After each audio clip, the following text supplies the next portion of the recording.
வரலாறு போட்டிருக்கேன் அப்படின்னா, தொடர்ந்து இப்ப முதுகலை பட்டதாரி ஆசிரியர்களுக்கான அறிவிப்பு வந்திருக்கின்ற இந்த வேளையில் எல்லாருமே அந்த முதுகலை பட்டதாரி ஆசிரியர் தேர்வுக்காக படிச்சுக்கிட்டு இருப்பீங்க. ரொம்ப ஆர்வத்தோட படிச்சுக்கிட்டு இருப்பீங்க.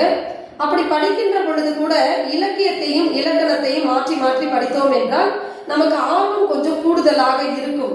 ஒரே மாதிரியான தரவுகளை நினைவில் வைப்பதை காட்டிலும் கொஞ்சம் இலக்கணம் ஒரு நாள், இலக்கியம் ஒரு நாள், அப்படி மாற்றி படிக்கும் போது நமக்கு ரொம்ப பயனுள்ளதா இருக்கும் நினைவில் நிறுத்துவதற்கு என்ற அந்த எண்ணத்தின் அடிப்படையிலும், அதே போல நம்ம இளங்கலை இளம் அறிவியல் படிக்கக்கூடிய மாணவர்களும் இலக்கிய வரலாறும் படிக்கின்றார்கள், இலக்கண வரலாறும் படிக்கின்றார்கள்.